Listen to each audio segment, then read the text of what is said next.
नमस्कार, आपण पाहता युगांतर महाराष्ट्र. पाहूयाच्या काही ठळक घडामोडी बातमी कल्याण येथून आहे. कल्याण येथील वकील बांधवांच्या वतीने कल्याण तहसीलदार यांना कल्याण पूर्व येथील अल्पवयीन मुलीवर अत्याचार करून खून केल्याच्या घटनेचा तपास हा जलदगती न्यायालयात चालवण्यात यावा यासाठी निवेदन देण्यात आले आहे.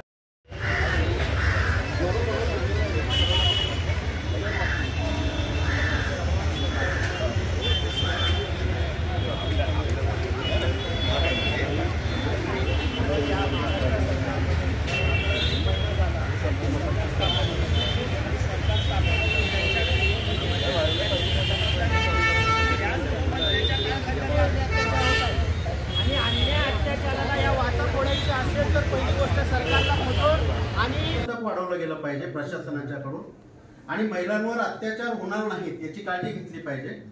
कारण गेल्या 2 महिन्यापूर्वी बदलापूरमध्ये घटना झाली, त्याच्यानंतर कल्याणमध्ये ती लहान बालिका आईबरोबर शाळेतनं घरी आली, वडापाव मागायला लागली, तिला वरती केलं, तिचा गळा कापला. हे असे प्रकार अतिशय निंदनीय आहेत. कठोर कारण डायरेक्ट एफआयआर नाही, इनडायरेक्ट एफआयआर आहे आणि एव्हिडन्स जे आहे ना ते पण इनडायरेक्टली आहे. म्हणून माझा आपणास एवढंच म्हणणं आहे की विनंती आहे.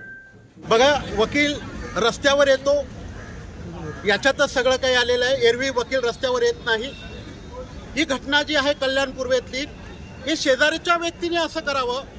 13 वर्षाची मुलगी आहे, तिचा खून अतिशय निर्गुणपणे केलेला आहे. ते मी तुम्हाला या ठिकाणी सांगू शकत नाही कसा केला. दिल्लीतील निर्भया जी आहे, निर्भयापेक्षाही भयंकर पद्धतीने तिचा पाय मोडला, तिचा हात मोडला, बऱ्याचशा गोष्टी या ठिकाणी केलेल्या आहेत. मला ते इथेच सांगणं होत नाही आणि हे थांबलं पाहिजे.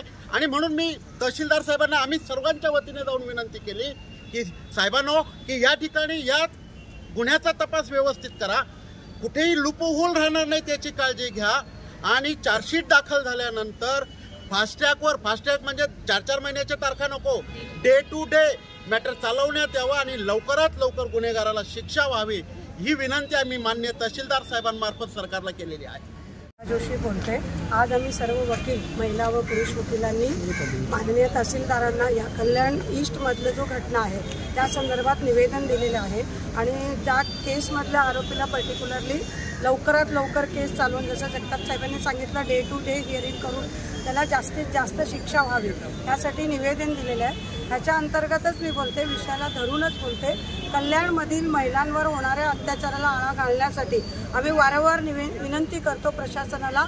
महिलांवर होणाऱ्या अत्याचारासाठी पोलीस प्रशासनाने जास्तीत जास्त गस्त वाढवावं, तसं जगताप साहेबांनी सांगितलं.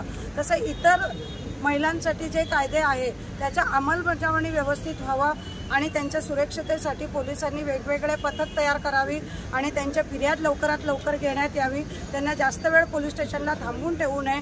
त्यांना जास्तीत जास्त महिला पोलिसांना प्रोव्हाइड करावी, जेणेकरून त्यांच्या समस्या त्यांना सांगतील.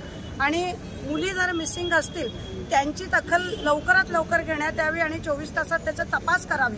म्हणजे जिवंतपणे त्या मिसिंग व्यक्तीला शोधण्याचा प्रयत्न पोलिसांनी करावे. आणि ह्या केसमध्ये जसं निर्भयामध्ये संपूर्ण देश इंटरॅक्ट झाला होता आणि संपूर्ण देशात आंदोलन झालं होता, तसं तुम्ही पत्रकार म्हणून ह्या आपल्या देशात सगळे विषय पोचवतात.